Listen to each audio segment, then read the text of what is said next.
Assalamualaikum warahmatullahi wabarakatuh. Selamat malam. Salam pengangguran, salam satu hobi, salam sejahtera selalu untuk kita semua. Salam juga kepada bapak-bapak, ibu-ibu, om, tante, adik-adik, kakak-kakak, dan para remaja putra dan remaja putri ya, yang alhamdulillah insya Allah hari ini hari Sabtu ya, tanggal 9 ya, di sini 9 April 2022 ya, bertepatan dengan Ramadan ya, insya Allah hari ke-6 atau hari ke-7 ya. Semoga puasanya teman-teman dapat sukses ya, diterima pahalanya oleh Allah Subhanahu wa Ta'ala ya.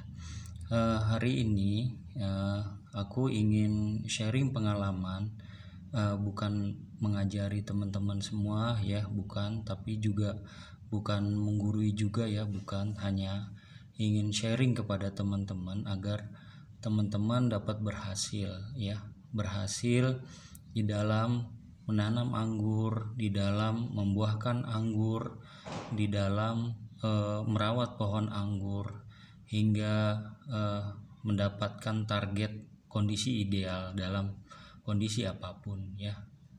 Jadi kondisi ideal itu setiap orang berbeda-beda ya, setiap daerah, setiap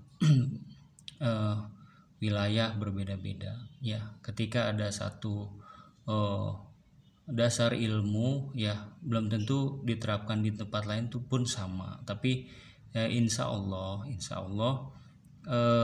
sedikit atau banyak ketika kita mendapatkan hal yang baru itu menjadi item atau menjadi catatan penting buat kita, dalam arti menjadi timbulnya pengalaman ya. Nah, pada hari ini aku ingin menjelaskan yang terkait teori ya.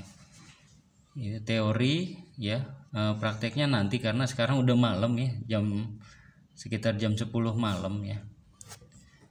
Kalau untuk praktek nggak bisa karena udah malam ya. Yaitu apa sih, tentang apa ya, terkait foundation pruning ya. Kalau pengangguran itu udah familiar masalah foundation pruning ini ya. Nah, apa sih foundation pruning itu ya? Di sini aku hanya teori saja, prakteknya insya Allah nanti mudah-mudahan ya Allah memberikan panjang umur dan rezeki untuk kita ya.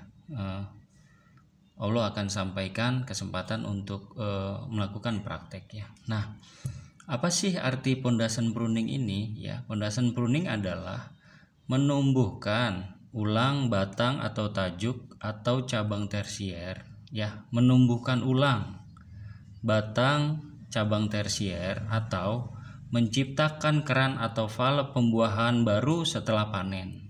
Nah, jadi aku ulangi nih. Ketika teman-teman udah mempunyai pohon anggur, kemudian udah berbuah ya, udah dibuahkan, baik itu melalui potes pucuk atau melalui pruning pembuahan yang sebelumnya dilakukan pupuk generatif atau stres air. Nah, itu judulnya dia udah dibuahkan. Nah, tajuk-tajuk itu kan tajuk-tajuk pembuahan itu kan di cabang tersier. Nah, apa yang sih dilakukan? Nah, dilakukanlah foundation pruning ini. Artinya menumbuhkan ulang batang tersier untuk menciptakan keran valve pembuahan baru setelah panen gitu loh. Dapat dipahami nggak teman-teman semua? Kalau manusia ibarat ya, kalau manusia setelah melahirkan tuh ya, setelah melahirkan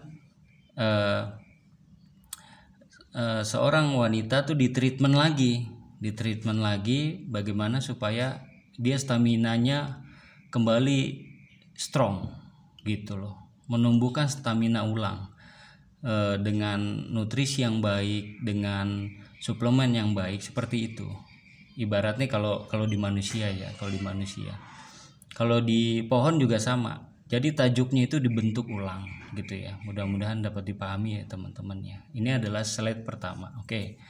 Kita berlanjut slide kedua aja ya teman-teman, supaya tidak berlama-lama ya. Nah, ini slide keduanya ini adalah visualisasi. Aku kasih contoh dengan single cordon ya. Ini batang primernya, kemudian dibelokin, atau ada yang dipotes dulu supaya muncul sekunder ya. Ada yang langsung dibelokin, tapi sama-sama bahasanya sekunder. Ini adalah tajuk abadi, ini nggak berubah-ubah nih, berabad-abad. Kalau selama pohon ini tumbuh, ini nggak berubah-ubah. Nah, yang diutak-atik yang ini nih teman-teman, ini adalah tersier, cabang yang ketiga. Cabang pertama, cabang kedua. Cabang pertama adalah primer, cabang kedua adalah sekunder. Nah, tersier inilah tersier pembuahan. Nah, foundation pruning dilakukan di tersier terus, gitu teman-teman. Ini agak mundur nih, kurang mundur ya. Nah, melakukan pemotongan batang tersier dengan menyisakan 1 atau 2 mata tunas. Di antara 1 atau 2 mata tunas tersebut akan tumbuh tersier baru atau keran baru atau valve pembuahan baru, gitu ya. Dapat dipahami nggak teman-teman? Nih di sini ya, aku kasih lihat contoh. Nih ya, deketin ya. Nih teman-teman, nih aku deketin. Umpama cabang tersier ini udah ada buahnya ya, kita panen. Kadang-kadang satu tersier ini buahnya ada 10, misal ya, ada 10, 1, 2, 3, 4, 5. Buahnya ini udah kita panen. Buahnya ini udah kita panen nih, kita potes. Di sini ada 20, andai umpama 20 dompol, 20 klaster di sini. Di sini 40 klaster ya, umpama. Nah, bagaimana sih melakukan foundation pruning ya? Foundation pruning itu rata-rata ya, setiap kita berbeda-beda versi, tapi rata-rata itu dipotong menyisakan 2 mata tunas. Dipotong menyisakan 2 mata tunas ya. Ini dihilangin ya, cabang tersier yang udah ada buahnya ini dihilangin. Dengan harapan di antara 2 mata tunas ini akhirnya keluar tunas baru. Yang ini atau yang ini, pilih aja salah satu ya. Nah, itu menumbuhkan baru lagi tersier baru. Regenerasi gitu. Regenerasi di sini teman-teman. Nah, sama juga di sini juga sama. Dipotes, sisain 2 mata tunas atau 1 mata tunas aja nggak apa-apa. Dengan harapan dia tumbuh tersier baru. Ya, ketika tersier baru ini tumbuh, kemudian sudah minimal sebesar pensil, udah mulai bisa dibuahkan ya, dengan pruning pembuahan atau potes pucuk. Seperti itu ya teman-teman. Sama, perlakuannya sama. Di semua tersier sama. Ada yang menyisakan 2 mata tunas. Ada versi yang lain 1 mata tunas aja. Tapi aku lihat di Jepang tidak menyisakan 1 mata tunas pun di Jepang. Di Jepang tidak ada 1 mata tunas pun. Dia langsung ketika dia foundation pruning ya, hanya cabang sekundernya saja yang tertinggal. Ketika dia mulai nyeprut,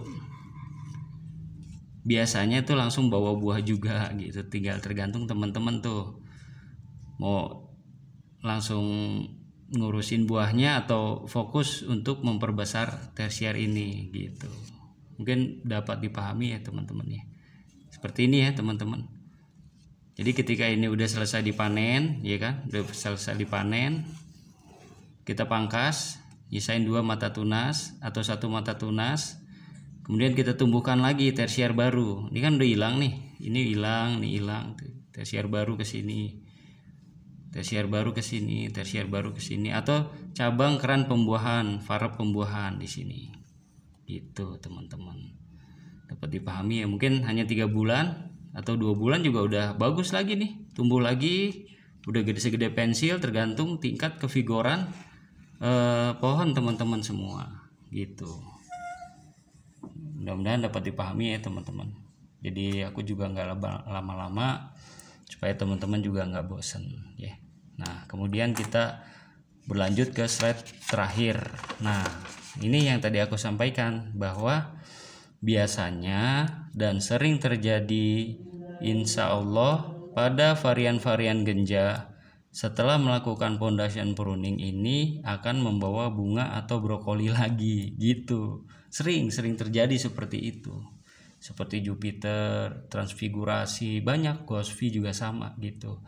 Pada varian-varian genja habis melakukan pondasi pruning dia muncul buah lagi, bunga lagi. Nah, dengan sebab itulah maka bisa dikatakan bahwa pohon anggur itu berbuah, bisa dibilang berbuah sepanjang masa dan tiada henti-hentinya gitu.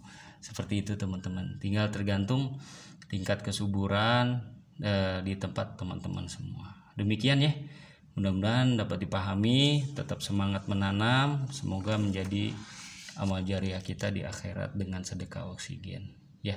Insya Allah nanti kalau aku ada waktu nanti aku praktek ya, melakukan praktek di salah satu pohon di depan pekarangan rumah aku ya, kayaknya Gospi, aku mau pondasan pruning nih Gospi ya, kemarin kan udah sempet buah ya.